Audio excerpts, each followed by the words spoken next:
एक महीना तुम्हारे पास है, उस एक महीने में बेटा एक तो ना तुम लोग बीमार होगे पेपरों के ठीक टाइम पे। देख ले, स्वेटर पहनी नहीं है और खांस रहा है। अभी इतनी गर्मी नहीं आई है जो तुमने स्वेटर गायब कर दिए हैं। सब लोग है ना, अपना ध्यान रखो। अब जो बीमार हो गया उसके सीधे 5% नंबर कम हो जाएंगे, चाहे तुमने कितना ही पढ़ रखा हो, क्योंकि अब बीमार होने का मतलब है कई कई घंटे का नुकसान। तो बेटा ये स्वेटर कहाँ है तेरा स्वेटर?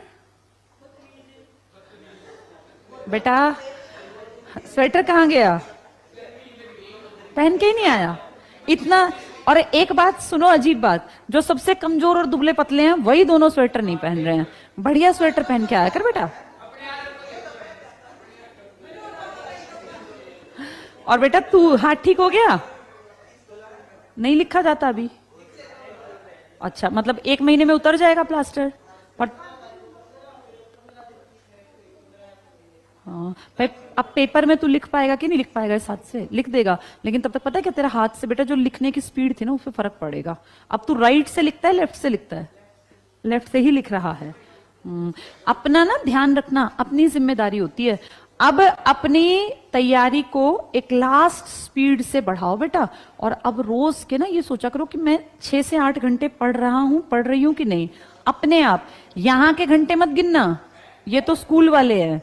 हाँ, अपने खुद के 6-8 घंटे। तुमने सीधे 6 तो यहीं से माइनस कर दिए होंगे, है ना? यहाँ के नहीं। घर जाके सेल्फ स्टडी। और सुनो मेरी बात, अब रात में पढ़ा करो बेटा। जैसे या तो रात में 10 बजे पढ़ने बैठो और 1 बजे तक पढ़ो डेली, फिर सो जाओ 1 से, और सुबह 8 बजे तक सो। 7 घंटे की नींद हो गई। 8 बजे उठो, 8:30 बजे 9 बजे तक तैयार होके यहाँ आ जाओ। तो देखो 7 घंटे नींद भी मिल गई, 3 घंटे की बहुत अच्छी स्टडी होगी, क्योंकि तब सब सो गए। जब सब सो जाते हैं, मैं तो 10th में ऐसी पढ़ी थी। तुम लोग तो लकी हो, तुम्हारे पास फिर भी पढ़ने के साधन। बेटा हमारे घर में तो 2 कमरे थे, एक मेरे फादर का था, एक हम बच्चों का। 10th में जब मैं थी ना, तब 100 वाट के बल्ब होते थे उस जमाने में। ये इतनी बढ़िया लाइट्स नहीं थी। 100 वाट का एक पीला सा बल्ब आता था 10 रुपए का। उस बल्ब में ना बेटा, वो बल्ब जलाओ तो सब उठ जाएं। अब सबकी नींद कैसे खराब करें? तो जब सब गहरी नींद सो जाते थे ना, मैं शाम को सोती थी 10th क्लास में। 1998 की बात है बेटा, ये कितनी पुरानी। मैं शाम को सोती थी 5, 5:30 बजे। उस टाइम पे सो के और रात में उठती। मैंने अपनी मम्मी को कह रखा था मेरी 2 रोटी सेक के रख देना, क्योंकि भूख भी तो लगेगी ना। वो खाना बनाती सबका, तो 2 रोटी सेक के दबा के रख देती। फिर जब सब सो जाते तब मैं उठती कई घंटे की नींद लेके। मान लो मैं 6 बजे सोई, 7, 8, 9, 10, 11, 5 घंटे की नींद हो गई। 11 बजे तक बाकी सब सो गए। जब सब गहरी नींद में सो गए, तब लाइट जलाने से धीरे से कोई नहीं उठता। वैसे भी सर्दियां थी, तो उस टाइम पे सब सो जाते। फिर मैं उठती, 5-7 मिनट में अपना खाना खाया। हमारे टाइम में कोई मोबाइल देख के नहीं खाना खाते थे हम लोग। तुरंत से खाना खाया, 2 रोटियां खाई और फिर अपनी पढ़ाई पे बैठ गई। 11:15 पे पढ़ने बैठी। 11:15 से लगा लो 12:15, 1:15, 2:15, 3 बजे तक लगभग पढ़ी। 3 बजे फिर सो गई, 6 बजे तक सो गई नींद। तो देखो पहले कई घंटे की नींद पहले ले ली और 3-4 घंटे के बाद में। तो कभी ऐसा नहीं लगा कि लटके आ रहे हैं, नींद पूरी नहीं हुई। 7-8 घंटे सो भी ली और अपनी पढ़ाई भी अच्छी कर ली। वो रात के 3 घंटे जो होते हैं ना बेटा, वो दिन के 8 घंटों से बढ़िया होते हैं, क्योंकि उस टाइम में कोई डिस्टर्बेंस नहीं होता, आप पूरा फोकस होके पढ़ सकते हो। तो देखो जब साधन ना हो ना, तो कम में भी कैसे गुजारा करना है ये हमें सीखना पड़ेगा। सब अमीर नहीं हो सकते बेटा, सबके पापा उनको अलग कमरे, अलग एसी नहीं दे सकते, लेकिन सब लोग अपने बॉडी को अपने हिसाब से एडजस्ट कर सकते हैं।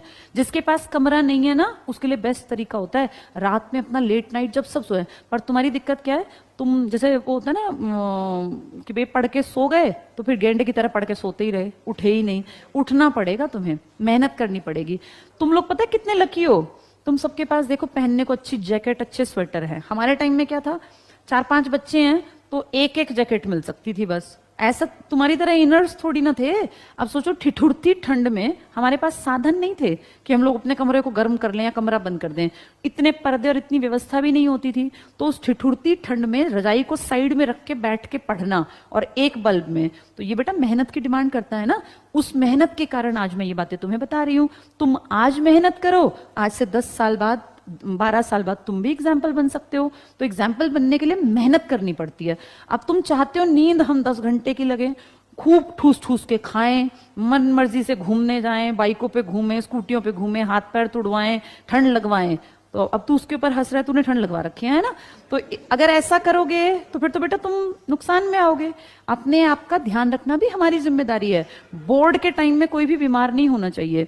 जो बेवकूफ होगा वो बीमार होगा, जो समझदार है ना वो अच्छा खाना खाएगा। अगर तुम्हारे घर में ड्राई फ्रूट्स हैं, अगर तुम्हारे घर में बादाम है, काजू है, किशमिश है, पिस्ता है, तो डेली बेटा थोड़े थोड़े खा लिया करो। 1 ग्लास दूध डेली पियो। अगर तुम ये डाइट 1 महीने लोगे ना तो तुम बीमार नहीं होगे। अगर किसी के घर में बादाम नहीं है, काजू नहीं है, कोई बात नहीं, मूंगफली तो हर घर में आती है ना, 1 मुट्ठी रोज मूंगफली खा लिया करो। मूंगफली में बहुत मिनरल्स होते हैं। अगर तुम मिनरल रिच डाइट लोगे ना तो तुम बीमारी से बच जाओगे बेटा। अब 1 महीना कोई बीमार नहीं होगा। ये लास्ट का 1 महीना तुम्हारे पूरे साल की मेहनत को दिखाएगा। खूब पढ़ो, जी जान लगा दो, हर टाइम सिर्फ पढ़ते रहो। और जो तुम्हें डिस्टर्ब करे उसको कहो भाई मेरे पास मत आ। चाहे वो तुम्हारी मम्मी हो, पापा हो, भाई हो, बहन हो, चाचा हो, ताऊ हो, दादी हो, दादा हो, सबको कह दो अब हम नहीं बात करेंगे, किसी के साथ ज्यादा बातचीत नहीं, सिर्फ और सिर्फ पढ़ना। जो तुम्हारे पास फोन है ना बेटा, इस फोन को 1 महीने के लिए लॉक लगा दो, मत देखो फोन। दिन रात जब भी आंख खुले तुरंत पढ़ना, जब भी दिखे कि टाइम है पढ़ना, फोन नहीं देखना। 1 महीने के लिए त्याग दो। उसके बाद तुम्हें खूब छुट्टी मिलेंगे पेपरों के बाद, 1 महीने किताब मत उठाना, बस फोन ही फोन, फोन ही फोन, फोन ही फोन देखना। कोई कुछ नहीं कहेगा, कोई कुछ कहे तो मेरी बात करवा देना अपने पेरेंट्स से, मैं कह दूंगी इनको 24 घंटे फोन देखने दो। लेकिन अगर तुम पढ़े होगे तो, अब तुम फेल हो जाओगे, नंबर 0 आएंगे तो तुम्हारे माँ बाप तुम्हें खूब लतियाएंगे, खूब तुम्हें पीटेंगे। नंबर अच्छे ले आओ, कोई बोल ही नहीं सकता बेटा। माँ बाप पता है कब बोलते हैं? जब हम कमजोर होते हैं। अगर हम ताकतवर हो ना, पढ़ाई में नंबर पूरे लाते हो, माँ बाप कुछ नहीं बोलते बेटा। माँ बाप हमारे दुश्मन नहीं होते, लेकिन वो देखते हैं बेवकूफ पढ़ता नहीं है, गधा सोया पड़ा है, नालायक किसी टाइम किताब नहीं उठाता, तो वो गुस्सा करते हैं, चिल्लाते हैं तुम्हारे फायदे के लिए, ताकि तुम्हारे नंबर अच्छे आए। ये 1 महीना करके दिखा दो कि तुम कुछ कर सकते हो।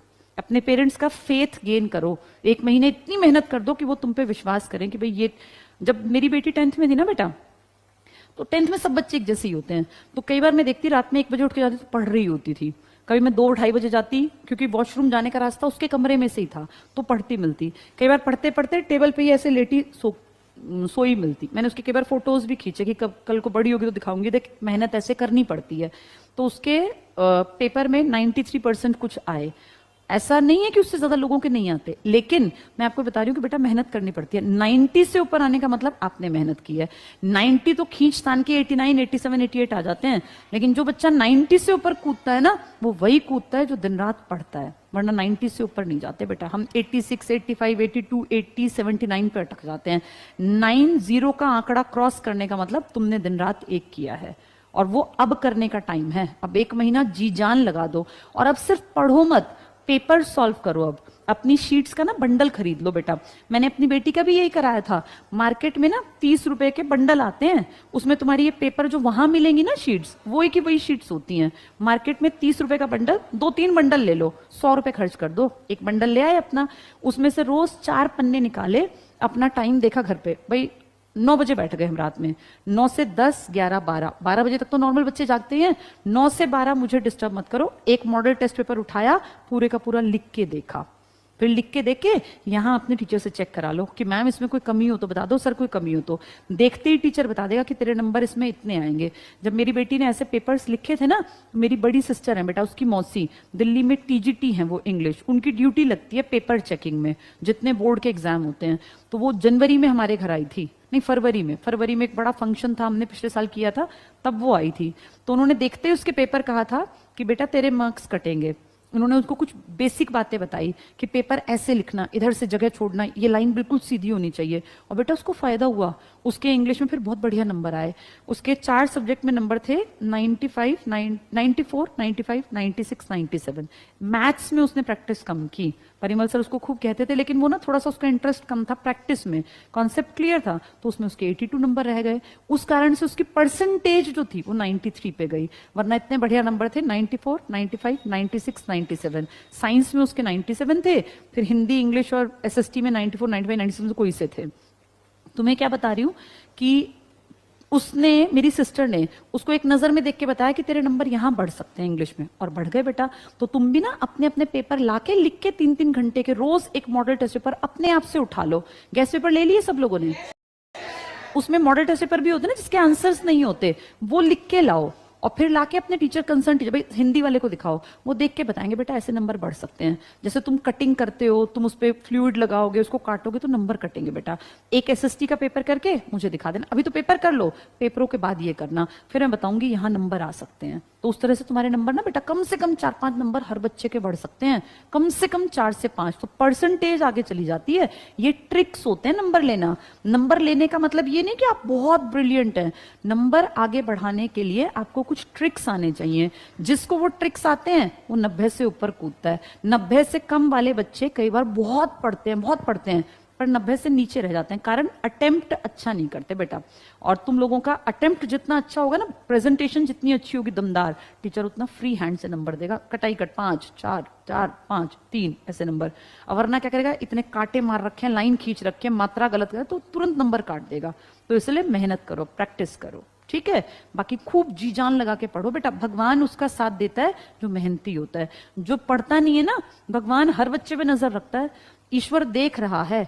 कोई तुम्हारे ही साथ का बैठा अगर इस टाइम 10-10 घंटे पढ़ रहा है तो नंबर उसको मिलेंगे, तुम्हें नहीं मिलेंगे। अब तुम अगर बैठ के पढ़ रहे हो तो ईश्वर की नजर तुम पे जरूर पड़ेगी और नंबर अपने आप आएंगे। नंबर अपने आप खींच के ले आते हैं हमारे पेपर, अगर पेपर दमदार हो तो। पेपर कमजोर है तो नंबर कहां से आएंगे बेटा, ठीक है। और अब तुम इतने बड़े हो बेटा, टीचर जो है ना तुम्हें हल्का सा बस सहारा दे सकता है। अब ये तैरने की एक बड़ा तालाब है ये, इसमें तुम्हें खुद तैरना है, टीचर नहीं हाथ पकड़ के हम किसी को तैराएंगे तो वो हमें डुबो देता है। अब किसी का सहारा मत लो, अब अपने आप दोनों हाथों से अपनी जो ये है ना मुश्किलें, इनको दूर हटाओ। जो सब्जेक्ट नहीं आता उस पर खूब प्रैक्टिस करो ताकि तुम आगे निकलो।